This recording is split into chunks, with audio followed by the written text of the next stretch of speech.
Hi there, this is part of a set of videos I'm making, audio only, going over the impending release of Netflix's big new show, Three Body Problem, helmed by former Game of Thrones showrunners Benioff and Weiss.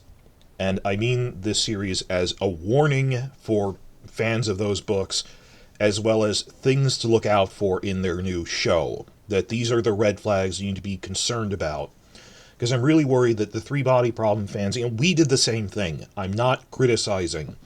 They preyed on our hopes that we wanted it to be a good adaptation because it was the only one we got. That I'm worried that Three Body Problem fans will be dismissive of criticisms. There were red flags I should have seen early in Game of Thrones, like the failed pilot, that we didn't want to be true. The difference here is there was already a very faithful adaptation, Chinese language, by Tencent. It's 30 episodes long, it's been running on PBS, I've been watching it, and in my previous videos to this one I've been pointing out how they made it on a shoestring budget, but it's still really faithful. This is a hard sci-fi novel. It's mostly about ideas, it doesn't need a large budget. So in this video I'm going to be going over specifically concerns about the logistics. But to start with, I want to give a 5-point summary of these are all the red flags. Logistics is point 2. And the order matters here, because these red flags are in the order that I can prove with evidence, because I hate it that so much of our discourse has turned into I liked it or I didn't like it versus like objectively this went over budget or this isn't how good cinematography works. Like, you can't really argue that like the darkness in the Long Night Battle in Season 8 was like, this is, you wasted money on sets you couldn't see, that kind of thing. So what are the criticisms and red flags for Benioff and Weiss in decreasing order of provability? Point 1, I already made a separate video about that. The criticism is Benioff is, regardless of our accusations that he's actually deeply unqualified, that's harder to prove.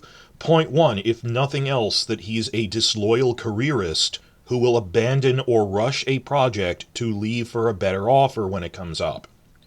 I made a whole separate video to stress this, that John Bradley has been making the interview circuit going, no, this will lead people to reevaluate them, that they were physically capable of making a good show. Well, all that proves is you were physically capable of making Game of Thrones really good without, like, dialogue mistakes, coffee cups. The coffee cup just symbolized how sloppy it was. But the other things throughout the season, were just, Season 8, even Season 5 on, were just, this is sloppy. It's not just that I don't like it. All that having a really good season would prove is you were physically capable of making really good stuff. You just put your career over that and cynically rushed it so you could leave for Star Wars movies. And that fear will or should be with Three Body Problem fans through the end of this show. They said they wanted to run 4 seasons. And as I already said, Benioff has made comments along the lines of, wow, after the big battle at the end of Season 2, I don't need to try that hard anymore, which is exactly what he said after the Red Wedding in Season 3. And due to the production overlap, it is no accident that Season 5 was suddenly so bad. It's the first one they wrote after the Red Wedding. We got infinite renewal. We can just phone it in now. Okay, point 1 is you can't dismiss the accusation that he's a disloyal careerist who might abandon the project, because that's blatantly what happened in Game of Thrones with their Star Wars thing. You see what I'm saying? Decreasing order of provability. Point 2 is disregarding any creative aspect purely as a physical TV production. Benioff is totally unqualified at the basic logistics of TV production, accepting the story as a given. And frequently he's such a petty tyrant that he doesn't listen to his own advisors when they've told him this will go over budget, when the directors and production designers tell him we can't afford that. He will ignore them. That they give good advice, he just ignores it, and he's willfully ignorant of the basic logistics of TV production. That's what this video is going to be about, but rambling off the other 3 because they're harder to prove. Point 3, which I'm trying to make, this is what my channel is about, is that from an artistic standpoint, well, this is tied to that. From an artistic standpoint, he really was never experienced at working in a visual medium. I mean, Benioff was a novelist.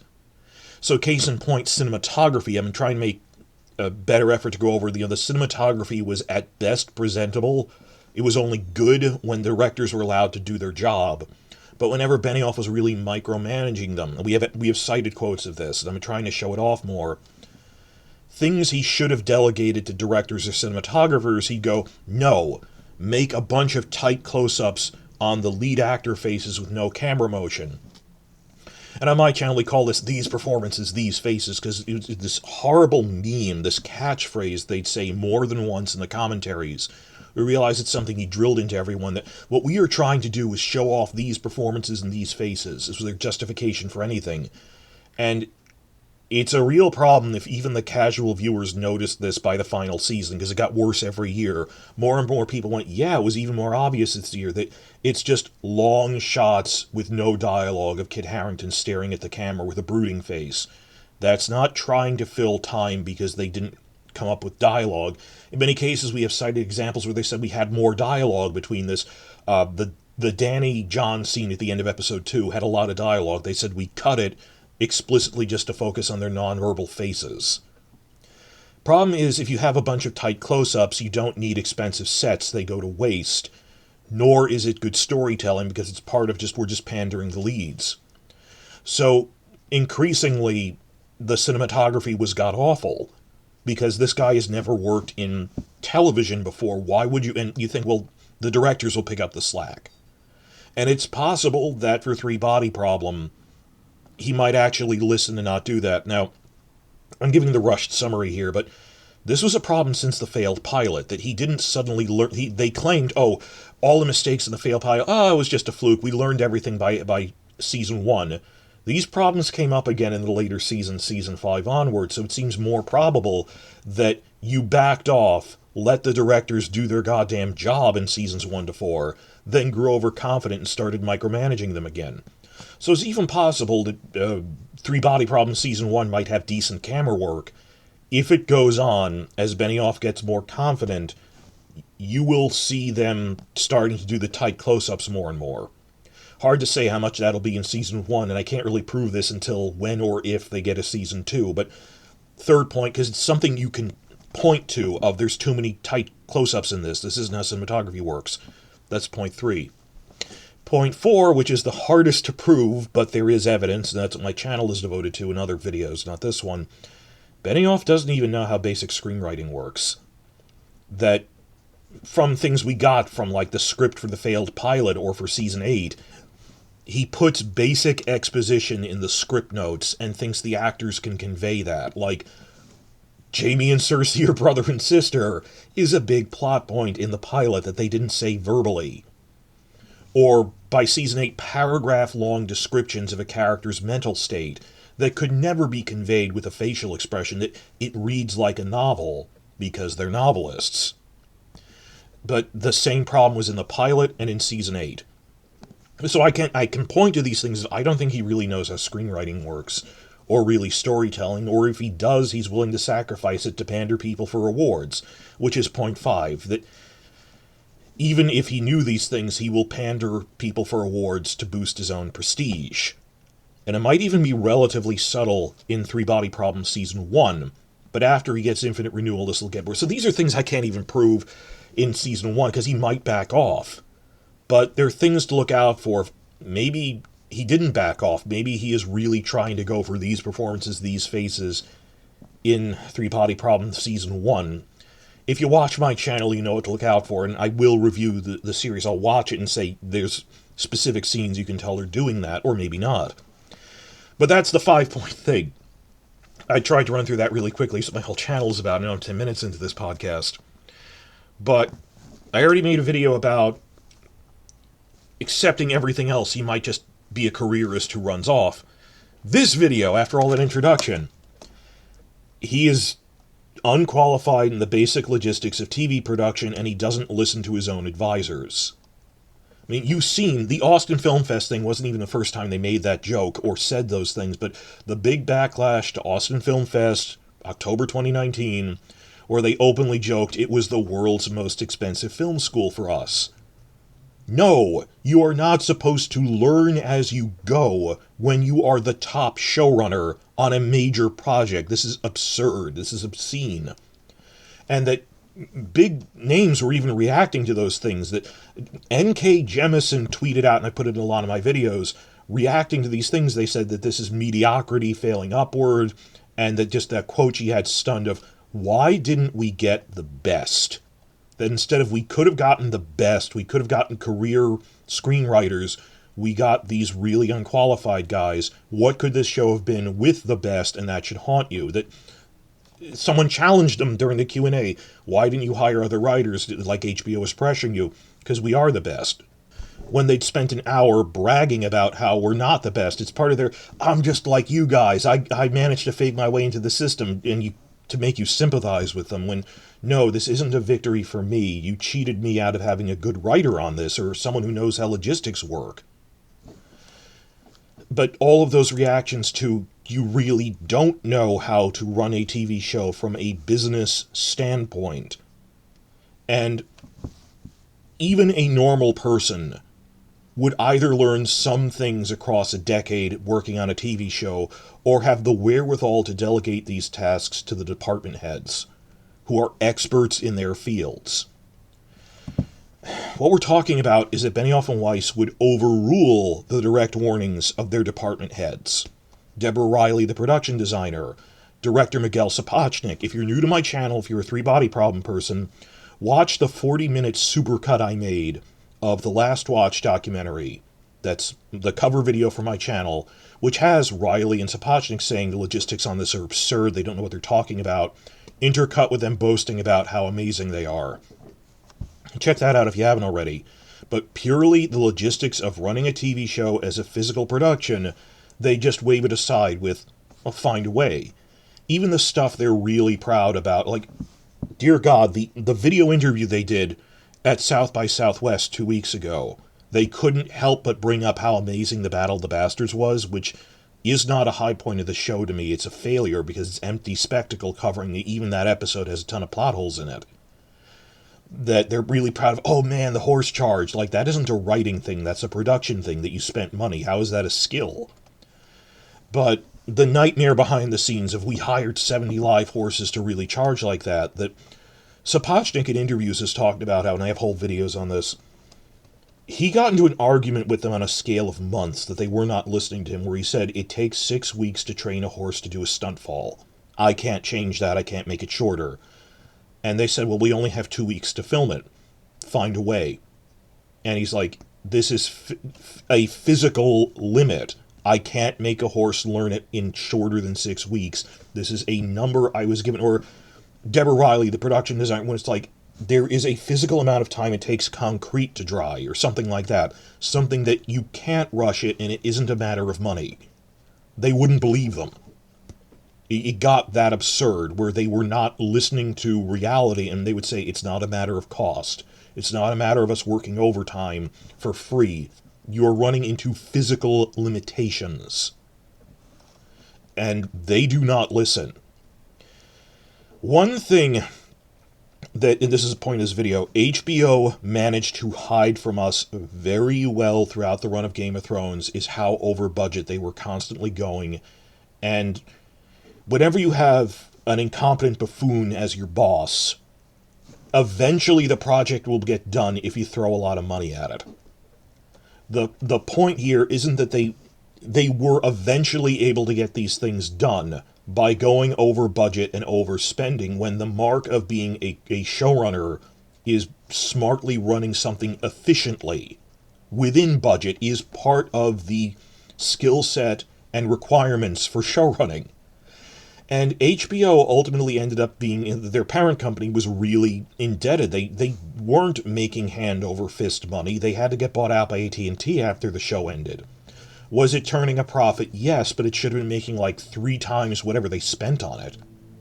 And they were, the many commentary clips I posted in my channel, if you're new here, of like them cracking jokes at Deborah Riley that we needlessly made you build the winter town outside Winterfell in the season 8 premiere as a fully realized set. It didn't need to be. Or they made a fully realized Winterfell castle with a functional bakery and brewery that they then never put a camera inside. Millions of dollars were spent on furnished rooms in there, or the street sets for King's Landing that the camera never sees. It is wasteful. And leading up to this, based on their past stuff, I made a whole video about I'm struggling to figure out what they even spent this much money on in Three Body Problem Season 1. And we've got it in a few more details since then. So that's why that's the focus of this video. Just when you're watching the show, what the heck were they spending all this money on? The show is very over budget. They probably spent it on things they didn't need, and there was a report that came out from Screen Rant comparing this to the budget of a couple of other shows. The cost per episode is $20 million, which is the same as House of the Dragon. This is a correction. In an earlier video, I said I heard it was $200 million. Someone did the math twice by accident. It's $20 million per episode. House of the Dragon had 10 episodes in Season 1, but will have 8 for Season 2, and Three Body Problem will also have 8 episodes in first season. So let's go by cost per episode instead of by season, because episode count varies. Going by per episode, Screen Rant said it cost as much as House of the Dragon, $20 million per episode. They needed to get that level of viewership. The giant 4th season of Stranger Things, of course, cost $30 million per episode, but that's understandable. That's a flagship show 4 seasons into the hit, but that's like the upper ceiling. But they're $20 million, not $30 million, but that's not exactly a fair comparison. We probably compare it to Season 1 of Stranger Things, but another number I have is that One Piece cost $18 million per episode. That was a really popular manga and anime series. Do they expect Three Body Problem to be more popular than One Piece? To justify a cost slightly higher than a One Piece live-action show? And this doesn't even get into that Benioff and Weiss signed a multi-year development contract in 2019, a 5-year contract for $250 million, and this is the only show they worked on. And it's not even a show they came up with. They were hired to come up with ideas. Netflix had to assign it to them to get their money's worth. Another small correction to my earlier video about money. I thought it was $200 million for the whole season. It's $160 million because it's $20 million per episode. But in my old video, I said that their contract was only $200 million. Turns out their contract was higher. Their contract was for, everyone's now saying, $250 million. So $250 million plus $160 million for the actual production cost. Arguably, this season cost $400 million. If you factor in, this is the only thing that you cannot ignore. You signed this giant development deal and didn't make anything. There's a lot of pressure on this show to earn back the money they spent, not just on Three Body Problem, but on Benioff and Weiss. So you'll see all these problems with sets going over budget, or turns out the advanced reviews said the VR scenes, which at times they thought were boring, they're made with live people, that there's live horses in them, that they didn't need, that they made physical sets for the VR sequences. One correction I do have is I misunderstood a line in one of the other things saying, and if someone calls me out on this, they said it's mostly set in the UK, China, and Panama Canal. I thought they meant they filmed at the Panama Canal. They didn't. That is my mistake. But, same article pointing that out, subsequent article said, they actually filmed in the United Nations building. Why? That is really expensive to rent out. So, there's other things. They didn't do the Panama Canal, but they built a lot of fully realized sets that they didn't actually need, and which the 10-cent version didn't need. HBO would just throw money at problems, so Benioff has no experience dealing with a strict budget. It just doesn't exist. That we don't live in the streaming boom era anymore. That was from 2019 to 2022, but then it ended. Budgets matter now. Projects are being canceled if they don't make a good profit ratio. It is a new world that Benioff has never had to deal with. Remember, this show was commissioned in 2019 at the height of the boom, and they spent boom-level prices on it. That's why you see so many things being canceled these days. Even things HBO is canceling, because they're things that were greenlit 4 years ago when there was a spending spree that is now over. So, and HBO would just throw money at things to mask over Benioff's inefficiency and incompetence, but he will always overrule people. There must be a lot of fighting behind the scenes with Alexander Wu but damn it, I need it to be fully realized. One of the things I heard they did, specifically with the VR thing, they spent millions of dollars making a lighting rig that accurately depicts the lighting sources and shadow patterns you would see on a planet that has 3 suns. Because in the video game, you're on the alien planet, it has 3 suns, and they said, we developed this $1 million lighting rig that you can really tell they have 3 different shadows, and it's... Who the hell would even check that? And the 10-cent version didn't bother doing that. I made another video about this. The 10-cent version used off-the-shelf video game graphics. They're not actors to show the video game parts. They're not meant to be photorealistic, because they did it on the cheap. The VR things are apparently what was supposed to impress people in this, and they're never going to be after the first season, and a lot of the advanced reviews said they kind of drag, when they were supposed to be the impressive part. Now, I've seen other people saying this is the reflexive defensive. I know you want and deserve a good 3 Body Problem adaptation. This isn't it. And they're preying on that your hope that you want it to be this. I've seen the argument, well, doesn't hard sci-fi deserve a large budget? Well, and I say this with sympathy, it does, but they could have made the same quality at a fraction of what they spent. That's why they call it going over budget. I'm not just saying, let me make this clear, that the 10-cent version, which even they remarked, oh, there's another adaptation that you can compare it to. Isn't that weird? I think they're afraid of that. The 10-cent version was admittedly made on a shoestring budget. I'm saying a competent showrunner could have achieved 99% of the same visual quality much more cheaply, because they actually know how to listen to their directors and logistics people when they say this is the budget we need. That Benioff is a very poor planner, and this even taking as a given that we wanted to have actors in period costume actually going through built sets for the VR world, they went needlessly over budget because he thinks spending impresses people. That someone else could have probably done this a lot better. This cost as much as House of the Dragon on a per-episode basis. That is the metric we're going with. Maybe One Piece, because it's nearly 18 million, 20 million. Will it have comparable ratings to those 2 shows? And that is the big thought of this video I want to leave you on. The major difference now compared to when Game of Thrones ended, with the streamers, or even last year, Netflix before this could wave aside flops because they didn't publicly release their viewership data. One of the major demands of this year's Writers Guild strike was to make that info public, because writer pay is based on a percentage of viewership that the studios refuse to tell them. And it's like, how do I know this is 3%, not 10%? I don't have to tell you that. That was one of the basic things of the strike. It wasn't about AI. It's, you have to tell us what your streaming data is if our money is based on a percentage of that. And true to their word, after the strike, Netflix put out their first... They're going to do them twice a year. So it covers first half of the year, second half of the year.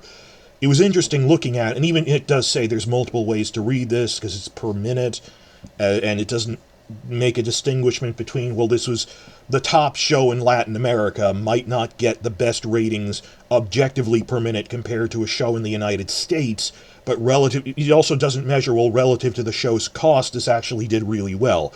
So the viewership numbers don't show cost ratios, or where some of these are meant to be in a specific market where we didn't think they could do better. They're not always a one-for-one comparison, and they acknowledge that, but it's a lot of data now, which news sites, not just me, will be pointing to, that Netflix is required to publicly post some form of at least raw viewership data. And I think these, in this case, will be comparable because it's about an hour-long drama show meant to be a big thing in the United States that does invite comparisons to the ratings to House of the Dragon, and probably to One Piece, even though that, it's a comedy, it's not quite the same thing. Is this getting out what you put in?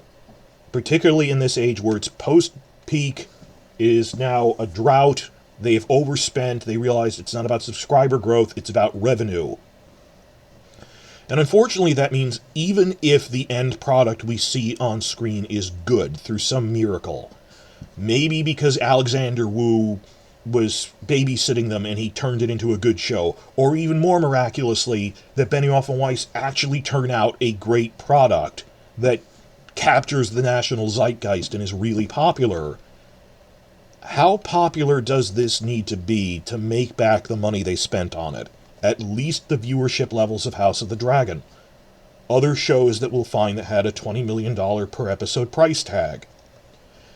And did they adequately measure that even if this is popular relative for a hard sci-fi project, this wasn't the rock to build your career on, rebuild it?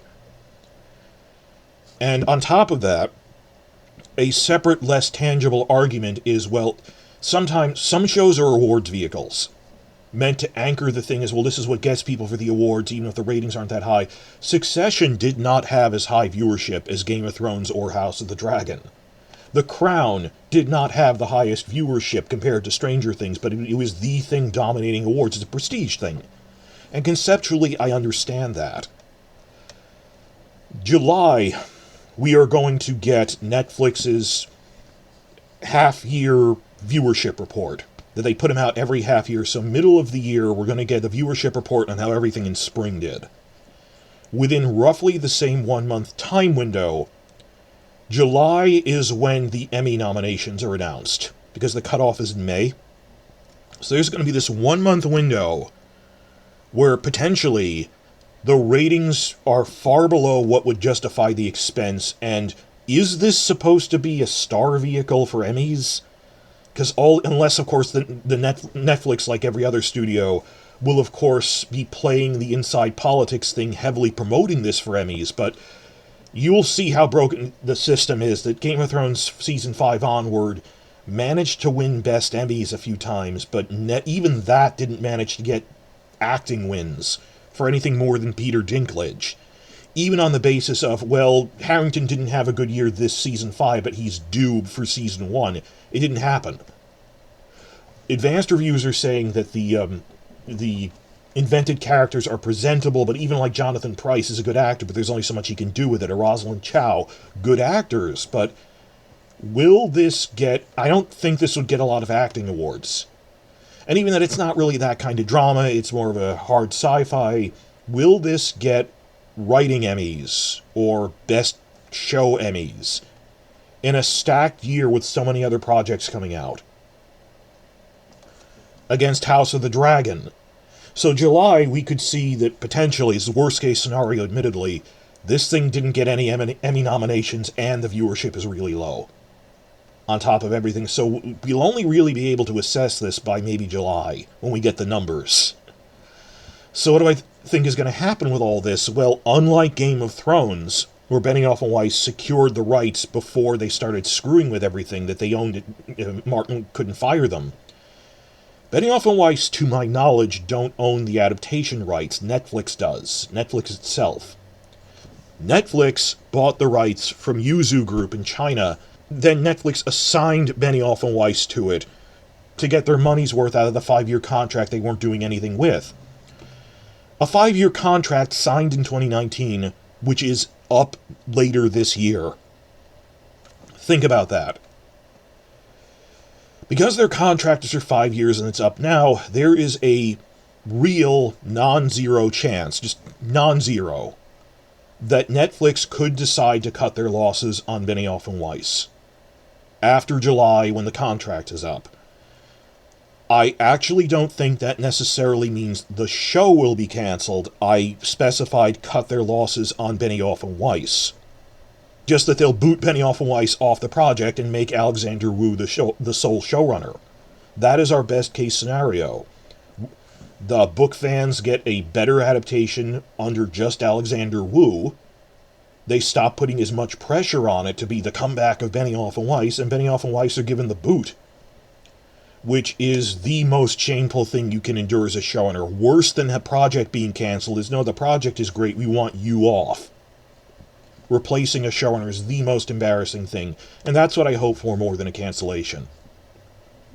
And it's also probable because there are time skips on the scale of centuries in this show. Starting in season 2, it's almost like a soft reboot. You could easily go, it's basically a new show, change showrunners.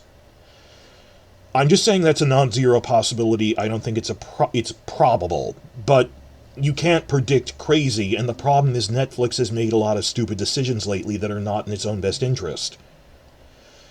It's more than likely that they'll fall victim to what Benioff always does, the sunk cost fallacy. Remember, the only reason HBO greenlit Game of Thrones Season 1 after the failure of the pilot is with no other excuse. Benioff pointed out, and he's told this story proudly. I pointed out, you took out foreign loans on the pilot. It is the most expensive pilot in history up to this point, $10 million, and if you don't get a Season 1, you will never earn that money back. That was his only excuse, not, well, it's better, you're right, I'm unqualified, but you already spent money on me, so you have to give me more money to earn it back.